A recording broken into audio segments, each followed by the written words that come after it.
is accused of having 2 grams of cocaine, 2 grams of marijuana, 2 ounces of amphetamine pills, and 15 rounds of 9mm ammunition. Officers allegedly seized the contraband when they executed a search warrant at his home on Jackfish Drive on March 2nd. Bullard denied the allegations at his arraignment before Chief Magistrate Joyanne Ferguson Pratt today. His bail is set at $4,500, and he's expected back in court on July 18th for the start of his trial. He will be suspended from duty and placed on half pay until the matter is resolved.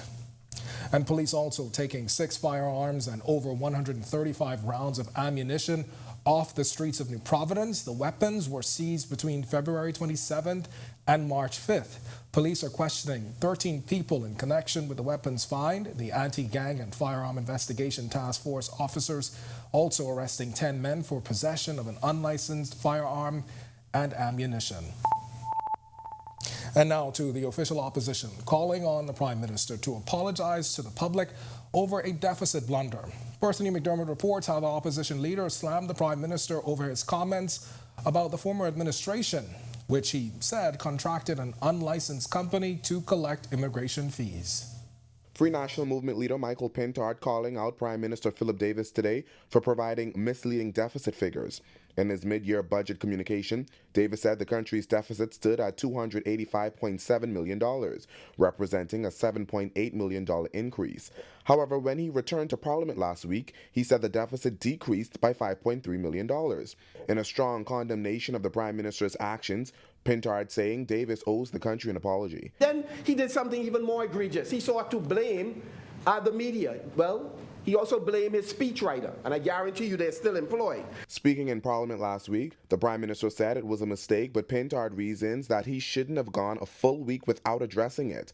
The opposition leader also hitting out at the Prime Minister's assertion that the former minister's administration contracted an unlicensed company to collect immigration fees. They sought to mislead the country. Parliamentarians also heard the notion that the company was the only company collecting fees was incorrect. As Pintard added, there were at least 3 additional companies listed. Following the contribution, the Prime Minister had this to say. I said why. They said why. They didn't pay the money over. Who was they? The company collected.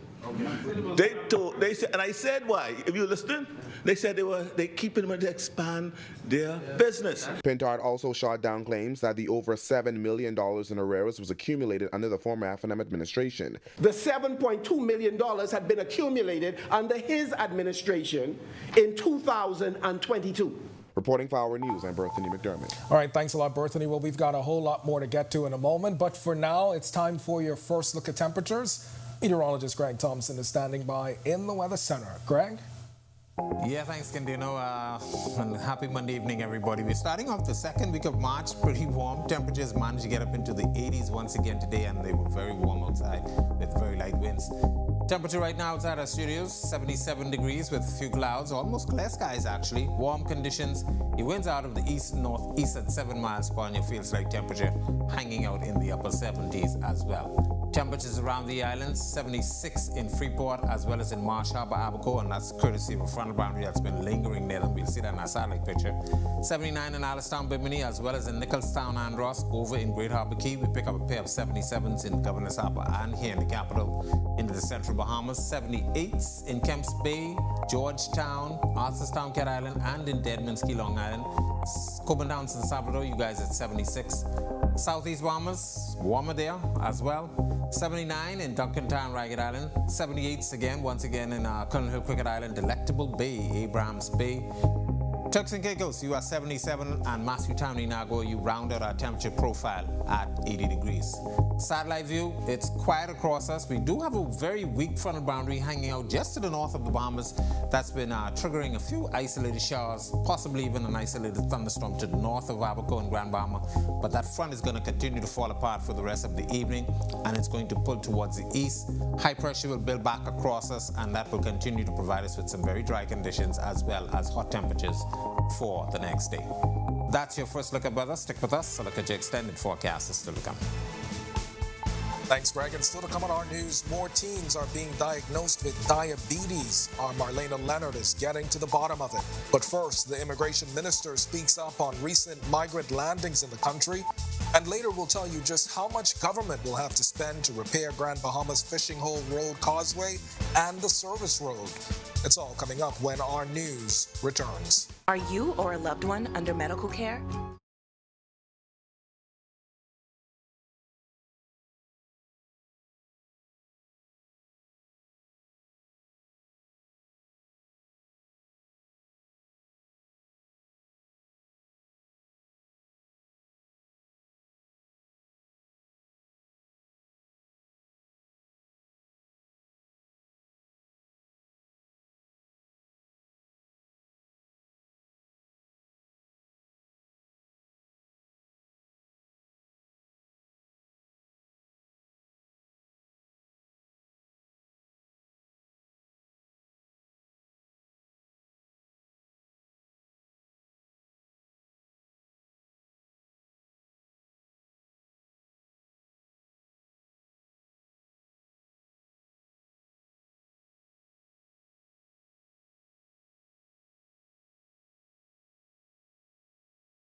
The Department of Immigration repatriating 3 groups of people that illegally breached Bahamian borders. That's according to Immigration Minister Keith Bell, who says one of the groups included 128 Cuban nationals who have since been repatriated to Cuba.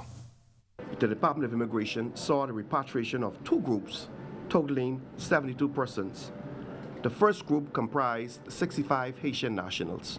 The second group comprised 3 Peruvians, 2 Colombians, and 2 Chinese nationals. Bell adding that during routine patrols, 127 Haitian nationals were found off the coast of Abaco, or Andros that is, en route to the United States. Those individuals were apprehended and taken into custody.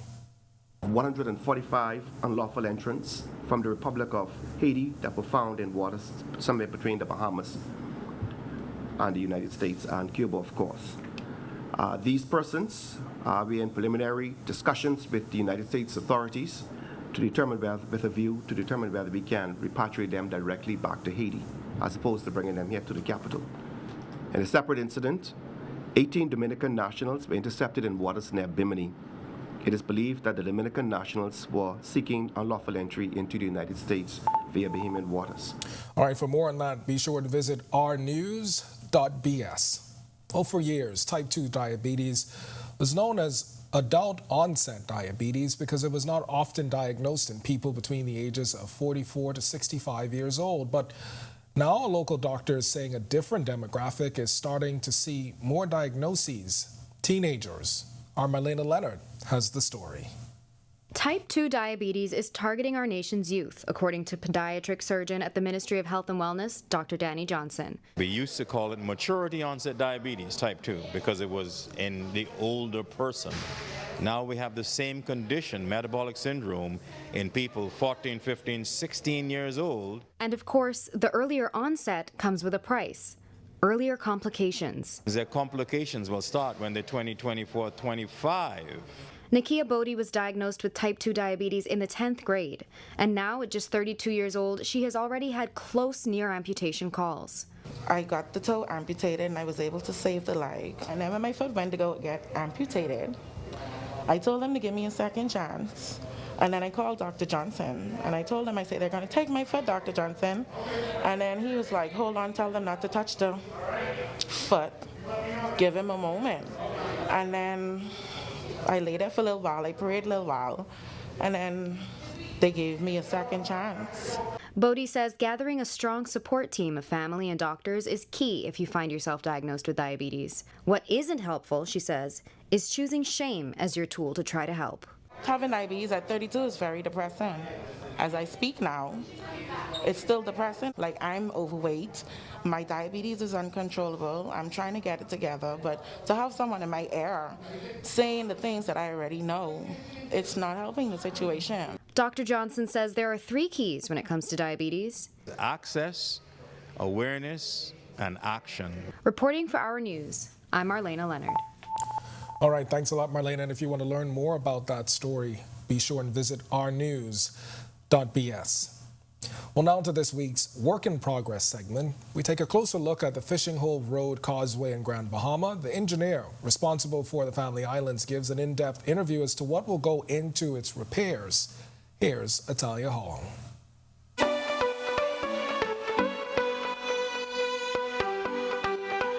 Work on the Fishing Hole Road Causeway is expected to take several weeks. The move comes after several accidents. Engineer for the Family Islands, David Cox, confirming that the skid resistance on the bridge is not up to par. He says repairing the causeway and the service road will cost the Ministry of Works a little over $700,000. It may sound expensive, but we have to actually scarify the existing surface of the bridge, the concrete surface, to make it rough so we could pave on top of it to get a good adhesion. We're going to actually replace all the signs that are on the bridge.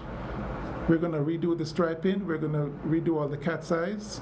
Cox also explaining the expected lifespan of the causeway. Hot mix asphalt usually has a service life of 10 to 15 years. Yeah, depending on the amount of traffic and the wear and tear and the weather conditions. He says they've been working tirelessly on this project. Sometimes it may appear that we're not doing anything, but the approval process takes time. Generally, if a project comes on my desk to be done, it's usually 6 weeks. Reporting for Work in Progress for Our News, I'm Atalia Hall. When Our News comes back from the break, we turn our spotlight to stories making headlines across the world as a Southwest flight makes an emergency landing in Cuba. Plus, UB's Culinary program is serving up a major partnership. The aquamarine, black and gold hoisted at local government offices around the country. We'll tell you why when Our News returns.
This is Our News. Welcome back. We turn our attention now to stories making headlines across the world.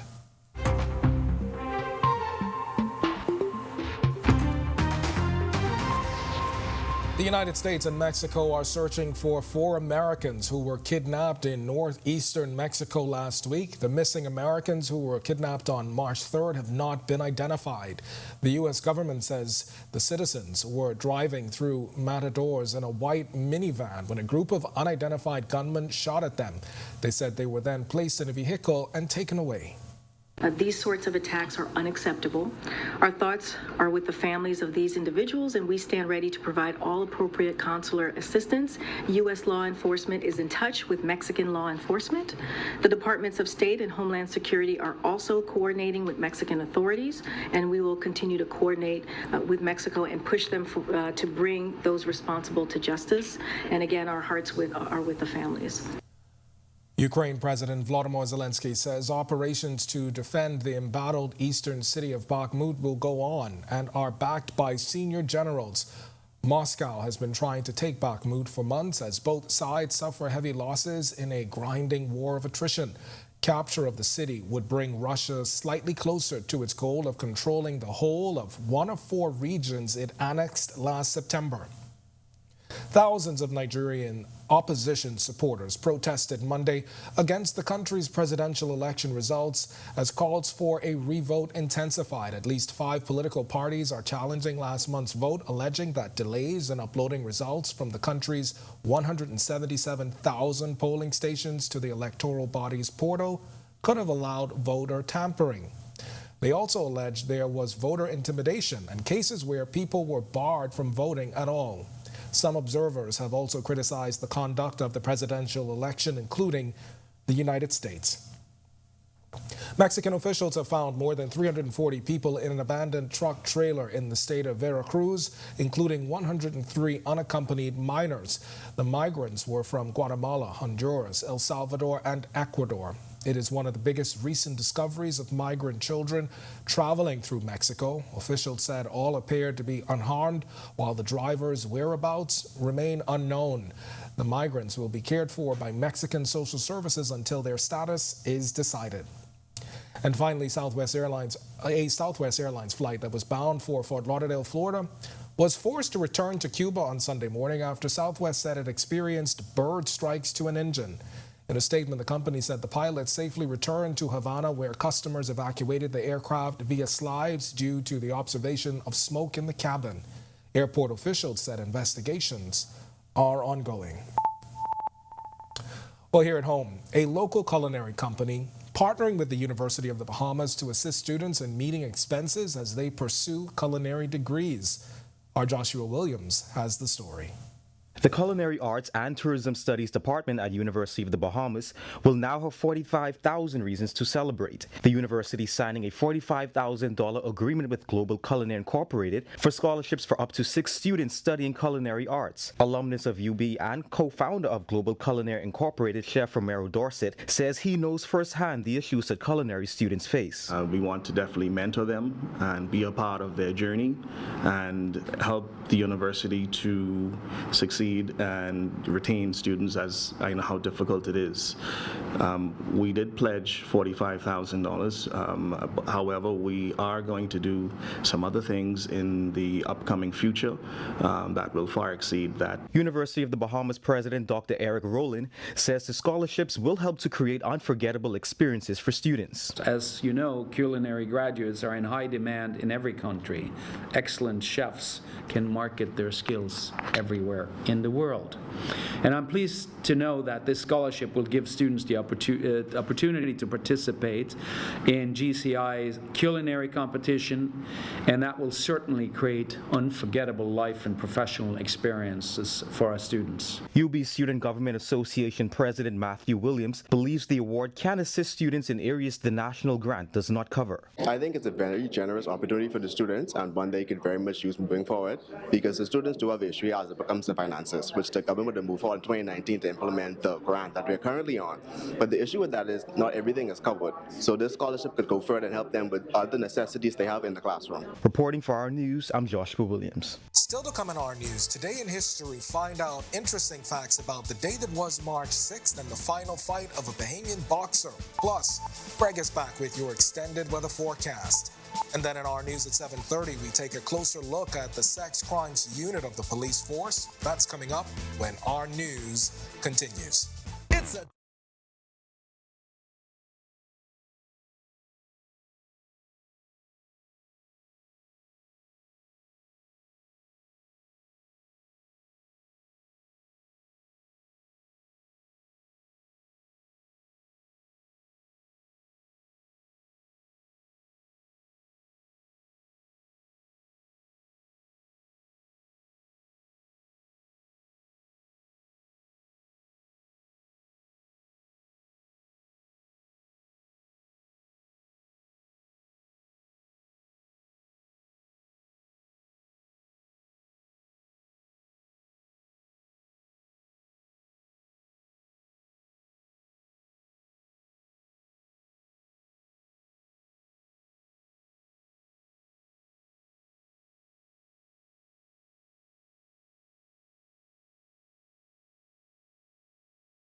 Welcome back to our news. It's time now to turn our spotlight on events that shaped the day that was March 6th. Take a look.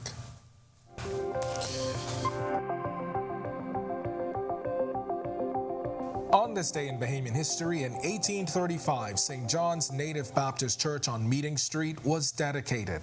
Originally called William's Chapel and Bethlehem Chapel, the Historical Society notes it was established by Prince William from South Carolina, who escaped slavery and came to the Bahamas. Williams was the founder of Bethel Baptist Church on Meeting Street, along with Sharper Morris, another runaway slave. However, he was not allowed to serve as the church's pastor because he had a bad marriage. He then established St. John's Native Baptist Church a few feet away from Bethel Baptist. Then in 1916, Donald Webster Davis was born in Panama.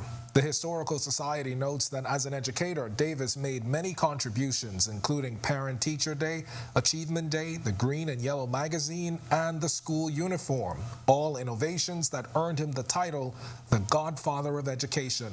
He is also credited for assisting with the introduction of the Cambridge Junior and Senior exams in public schools. Davis passed away in January of 1971. He was 55. Eastern Senior School was renamed D.W. Davis Junior High School in his honor. March 6, 1963, William Horatio Butler Jr., known as Yama Bahama, had his last professional fight in his hometown Bimini. He fought Harry Monroe in a middleweight bout. The Historical Society notes Butler got his nickname from a Miami Herald reporter who rearranged the name of his trainer's boat, which was the Bahama Mama. And finally, on this day in 2013, a fire broke out at police headquarters on East Street in Nassau. According to police reports, officers were conducting a routine burn at about 10 a.m. when the embers reportedly fell onto the roof of Ranfurly House. The blaze was confined and extinguished a short time later, preventing any other damage to the property.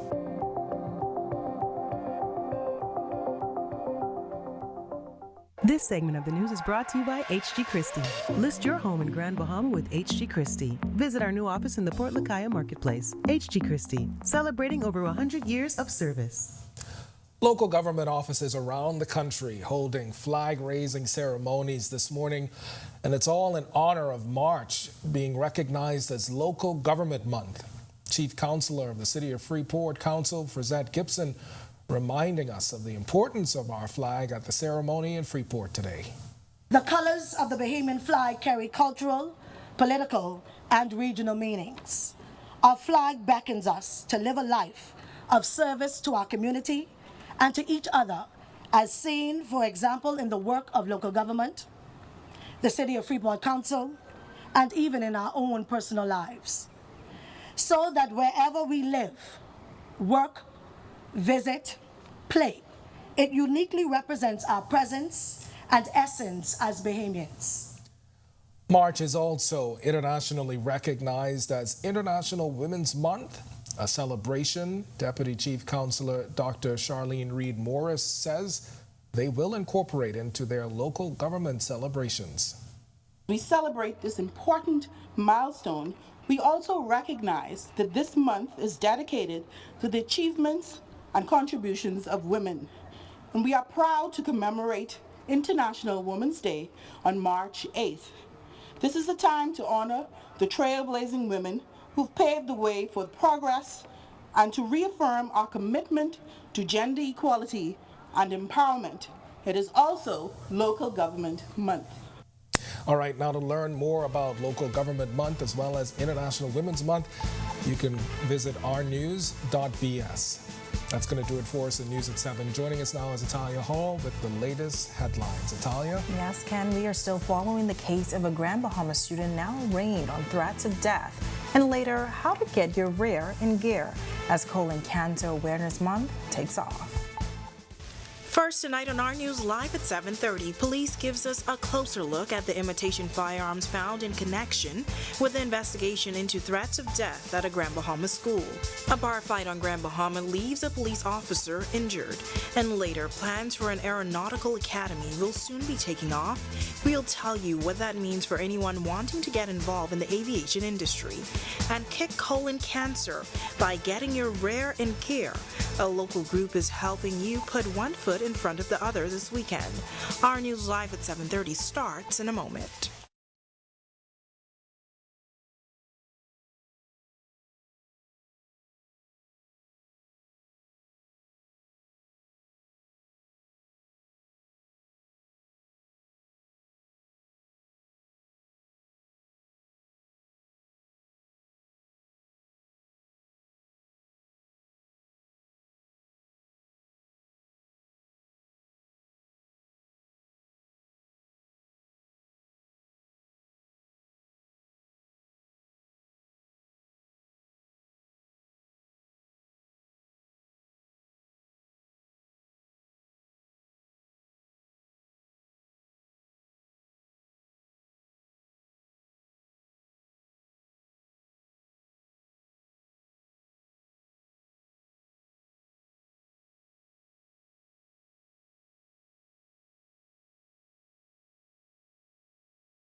Welcome to Our News and thank you for joining us. I'm Italia Hall. A Grand Bahama student has been charged with possession of a firearm and threats of death by writing after police allege he threatened to shoot up the Bishop Michael Eldon School in Grand Bahama last week. Graffiti was found in the boys' high school bathroom that said, "We will shoot up the school on March 3rd. Police giving an update during a press conference today. We also interviewed all of the suspects, but at the conclusion, 2 of the male juveniles were released, and 1 was interviewed where he admitted to the offense of writing on the wall stating that he will shoot up the school on March the 3rd. Ware and his team also giving the media a closer look at the imitation firearms. He confirmed the firearms were not found on the school's campus. Well, just pure investigation of system, and with help of the general public, the school itself came. They support us in this initiative and giving us the vital information we needed. Over the past 20 years, school shootings have plagued campuses across the United States. Ware says this is the first time he has dealt with a situation like this in Grand Bahama and had this message for parents. Take check of your kids. Know what they're dealing with, know who their friends are, what they are into, and just watch their behavior. And to young people? If you're thinking about doing something wrong, think about it. talk to somebody. Just don't go and act or send out threats, even if you don't intend to do it. But regardless, let's be sensible. But speak to someone. We are not going to take these threats lightly, as indicated by the charges. While a viral video showing several men beating a man on the ground outside a bar in Grand Bahama is making its rounds on social media. Police reporting that a civilian and a police officer were involved in an altercation that turned violent, along with several men, which resulted in both the officer and civilian being treated for injuries at the Rand Memorial Hospital. Assistant Superintendent Stephen Roll explains. I can say at this time, 2 males were taken into custody initially and assisting with the investigation. Based on investigation, we've launched a team of officers into the Swedenski area in search of 4 other suspects who we believe may be involved in this incident. Roll reminding the public that no one, including police officers, are above the law. The Commissioner of Police has a zero tolerance when it comes to this type of behavior involving any member of the organization. And I want to add, whomever is found to be at fault will be dealt with. No one's above the law. 2 men facing charges of murder and attempted murder in relation to a double shooting last month. Prosecutors say 23-year-old Jean Sella and 21-year-old Yvonne Carter are responsible for the February 4th murder of 18-year-old Haronique McPhee. The men are also accused of trying to kill Owen Anderson in the same incident. According to police, the shooting victims were near a bar on Coleman Lane off Kemp Road when 3 gunmen emerged from bushes and opened fire. McPhee was fatally wounded and Anderson was seriously injured as a result. Now, Sella and Carter were not required to enter pleas to the charges when they appeared before Chief Magistrate Joyanne Ferguson Pratt. Bail was denied and they returned to court on June 28th to receive voluntary bill of indictment papers. Over a 24-hour period, officers from the Southern and Mobile Divisions arrested 6 suspects for armed robbery, stolen vehicles, breach of bail, disorderly behavior, and outstanding warrants of arrest. During this time, police also stopped and searched 130 vehicles, and 36 drivers were cited for various traffic infractions. Officers also visited 26 homes and 63 businesses. A record number of tourist arrivals recorded for the month of January, officials targeting 20% growth in tourism numbers this year. Bertha McDermott has the details. The month of January saw nearly 1 million tourist arrivals, according to Deputy Prime Minister and Minister Responsible Chester Cooper. He says that equates to a 33% increase over 2019. He made the revelation as he was contributing to the mid-year budget debate. January of 2023, we saw it at almost 1 million, but that number was in the region of 300,000 just the year before, in January 2022. That is a 166% increase between 2022 and 2023. Cooper says visitor arrivals are up in Nassau, Grand Bahama, Exuma, Abaco, and Andros. Grand Bahama also saw a 400% hike in sea arrivals compared to the year before. And that rapid growth in tourist arrivals also translates to an increase in departure tax arrivals for the first 6 months of the fiscal year. Departure tax collections totaled $71.5 million, an improvement of $45 million or 85% over the prior year. In the first half of the year, we collected 73.7% of the budget target for departure taxes. The aviation minister also boasting of new routes to come this year to provide more avenues for visitors to reach our shores. Starting this month with JetBlue service from LaGuardia to Nassau. We're seeing Western Air from Lauderdale to Freeport. We're seeing Neo Airlines from Milan, Italy to Freeport. And we're seeing JSX Airlines from Dallas to Marsh Harbor coming soon. Cooper also revealing an over $260 million investment for Family Island airports. Reporting for Our News, I'm Berthany McDermott. All right, thanks for that report, Berthany. Well, a cooler evening in the capital tonight. Meteorologist Greg Thompson is in the Weather Center with a look at our current conditions. Greg? Yeah, thanks, Natalia, and welcome everybody for a quick check on conditions outside our studios. Right now, 77 degrees with a few clouds, and it is warm. East-northeast winds at 7 miles per hour. Those winds will continue to fall off as the evening goes on. It feels like temperature hanging out in the mid-70s. Satellite view, weak frontal boundary to the north of the Northern Islands.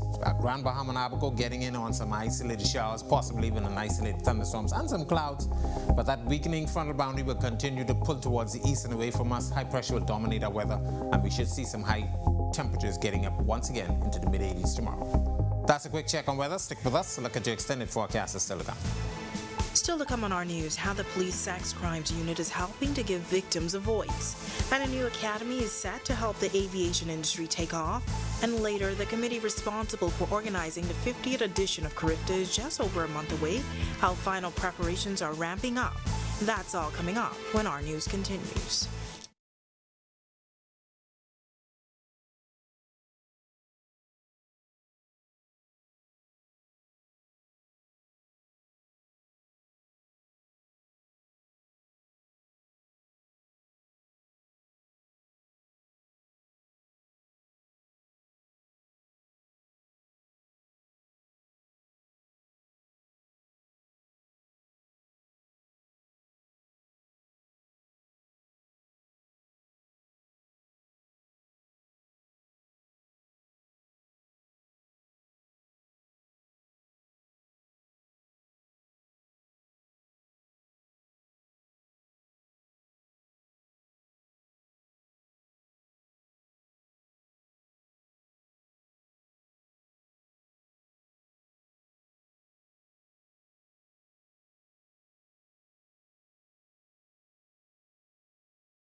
March is Police Month, and as every year our news does, we take a deeper look at the Royal Bahamas Police Force. Our Jasmine Brown kicks off the series with an inside look at the Sexual Offences Unit and Missing and Exploited Persons section.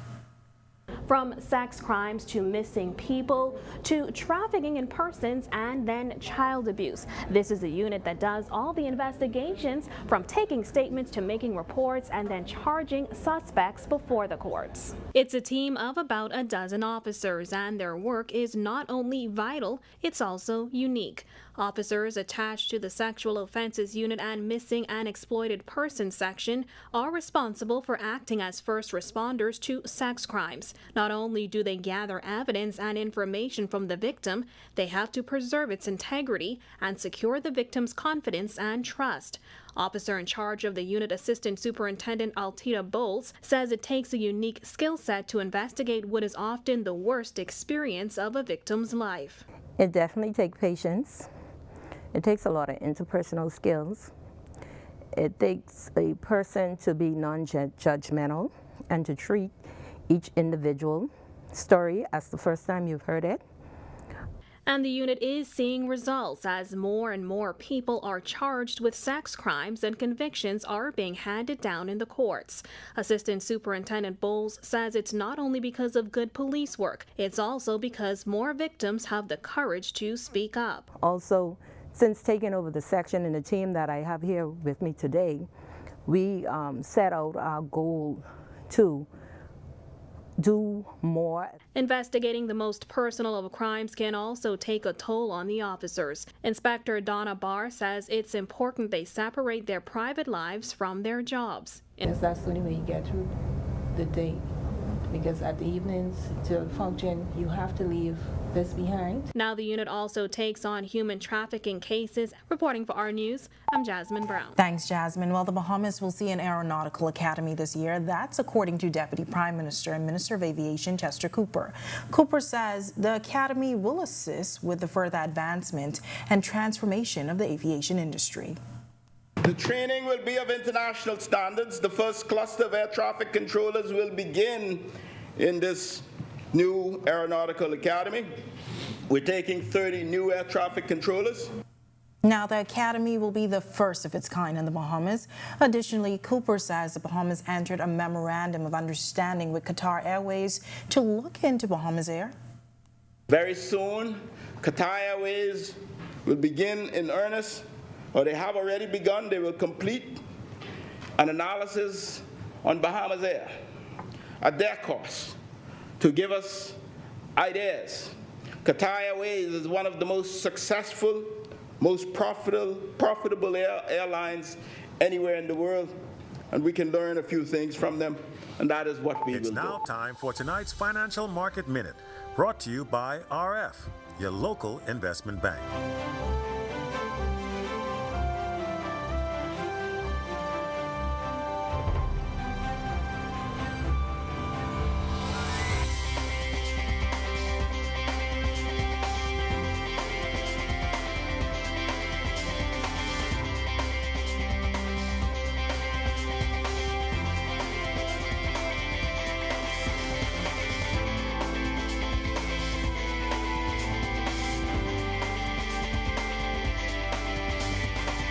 This has been your Financial Market Minute.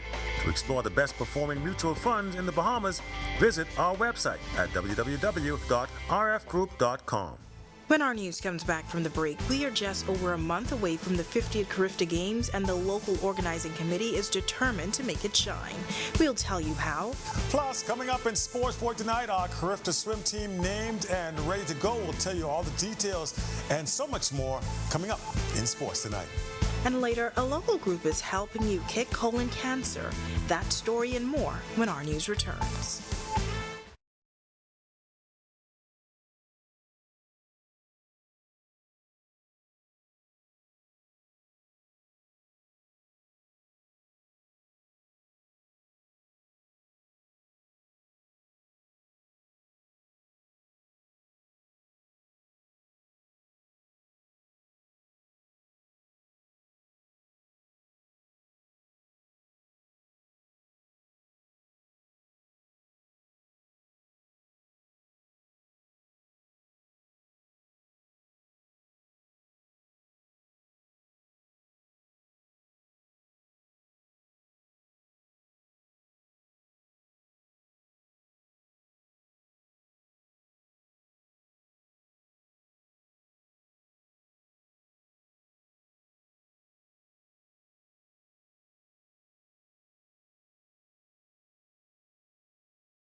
This is our news. Welcome back. The 50th edition of the Carifta Games are just a little over a month away, and the local organizing committee is hard at work preparing for the major event. Our Sasha Lightborn spoke to the head of the local organizing committee to find out where we are and what else needs to be done before the games kick off next month. These are our children who put 242 on their backs. These are our children in marketing. These are our children in culture. We always say, what are we going to do with these children? So this is what you are going to do, Bahamas. You are going to now pick up your cell phone. We make it very easy for you this year. Pick up your cell phone. Go on www.carifta50.com. These kids doing something powerful. That was Hal Fener Hannah, Senior Director of Marketing and Partnerships of the local organizing committee, answered when I asked her why people should not travel for the Easter weekend and instead attend the 50th edition of the Carifta Games. With Carifta just a few weeks out, CEO of the local organizing committee, Lyndon Maycock, says things are exactly where they need to be. We are at a very happy place. When we put on events, we always want to be 30 days out for readiness. Tomorrow is our drop-down deadline for readiness for the games. And what does that mean? You will see now the stadium pageantry will start going up. You would see our equipment now start to be rolling in. You would now see the broadcast team now start laying all their foundation and doing their stuff. To date, the LOC has raised just over $1.5 million, a feat Hannah says was not easy to achieve. It took a team to get us where we had to go. Of course, Mr. Maycock brought in a lot of partners, and listen, we've been on the ground working hard. Last week, Sports Minister Mario Boleg revealed just over $2.8 million is being spent to get the tracks, both stadiums and surrounding areas ready for the games. The games are scheduled for the Easter weekend. Now, we'll have more from this interview throughout the week. Reporting for our news, I'm Sasha Lightborn. All right, thanks, Sasha. Well, the Bahamas Swim Federation naming its national team heading to Carifta. Meanwhile, the defenders take the volleyball men's crown in dramatic fashion. Here's Marcellus Hall with a check on sports. All right, thanks so much, Italia. Welcome to our sports on a Monday, everybody. I'm Marcellus Hall. After the swim trials have been completed, the Bahama Swim Federation has now named its Carifta swim team that'll be headed into competition later on next month. Now, as it stands, the team is all done, and the team's coaches are all set up as well. Let's take a quick look and see who exactly is representing Team Bahamas. Well, following this trials this past weekend, the Bahamas Swim Federation announcing its team. Taking a quick look at your squad now on the female side. There's a good look. Age category is 11 to 12. You can see all the athletes along with 13, 14 girls led by Layla Lewis, and then on the 15, 17 side of things, Renishka Gibbs headlining, or rather leading off for the 15 to 17 girls. Of course, the boys category is also going to be well represented. Taking a quick look at the boys team there, also in 11 to 12 division. Taking a quick look at just some of the names there in the 11 to 12, followed by 13 to 14 age group, and lastly the seniors at 15 and 17-year-olds. We'll have an open water team, and of course our team management taking a quick look at who's going to be coaching the team right there. Should be some fun times. Now, moving on to some baseball news, where Dante Stewart was in action this past weekend for North Dakota State, and I tell you what, he continues his torrid pace, hitting the baseball not one, not two, but 3 home runs in a single game, and he's definitely making some noise for North Dakota State University. The Demons loving him on their roster. He's definitely doing some good things. Meanwhile, to volleyball, where on the men's championship side of things, congratulations going out to the Tour Daddy defenders. They came back from an 0-2 deficit in the best of 5 to win the series 3 games to 2, winning the deciding game 5 last night, 25-23, 25-19, and then 25-21. Boy, I tell you what, talk about a backdoor sweep. Congratulations going out to the Tour Daddy defenders for getting the job done. And there it is, your check on sports here on this Monday. I'm Marcellus Hall. Back to you, Italia. Still ahead on our news tonight, we'll tell you how you can get your rare in gear. Plus, will temperatures cool off a little this week? Greg is back in the Weather Center on the other side of this break.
Your Carifta ticket.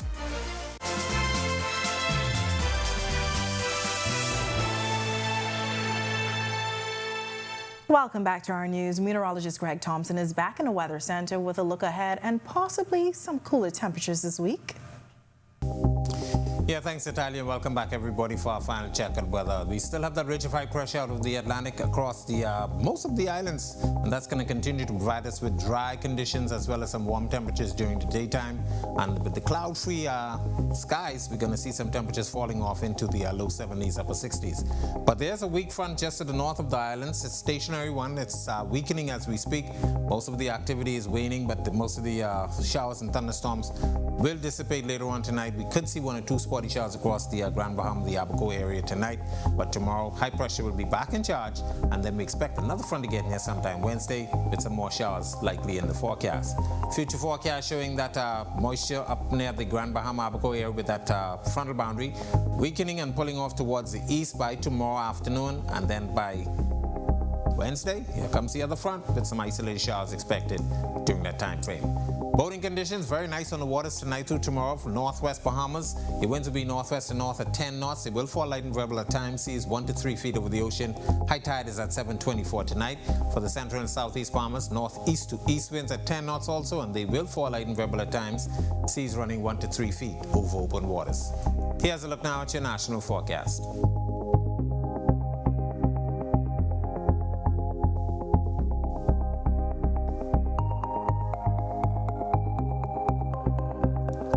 Extended forecast, isolated showers in the forecast tomorrow, but things clear up, and then Wednesday we expect that other front to get near, some isolated showers with that as well, but the hot temperatures will continue through the remainder of the week, and we expect mostly dry conditions by that time frame. That's a look at our weather. Make it a safe evening, everybody.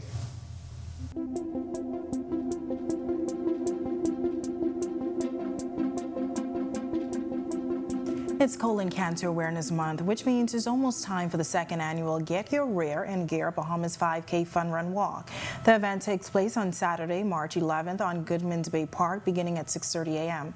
Local Director of Get Your Rare and Gear, Emily Darville, says the goal is to promote awareness and encourage screening in hopes of decreasing the number of Bahamians being diagnosed with colon cancer annually. Colon cancer is very close to my heart, as I lost my dear sister, Andrea Darville, just under a year ago, at the tender age of 31, to this disease. Her journey ended just weeks before the inaugural Get Your Rare and Gear Bahamas 2022. At this initial event, we raised $15,000 to assist our Bahamian brothers and sisters in the fight against colon cancer. Now, proceeds from the race will go to the Cancer Society of the Bahamas to assist patients financially. And here's how you can sign up to be a part. You can register at donate.coloncancercoalition.org, or you can register on our Get Your Rare and Gear Bahamas Facebook page, where you can find the link to click. For those who would like to register in person, you can do so at the Cancer Society on March 10th between the hours of 12 p.m. to 6 p.m. during packet pickup, and finally on the morning at Goodman's Bay Park. And to learn more, you can visit ournews.bs. And remember, you can share this and all of your favorite stories right from the Our News Bahamas Facebook page. And with that, we thank you for joining us for Our News tonight. On behalf of the entire team, I'm Natalia Hall. We'll see you tomorrow night. Have a great evening.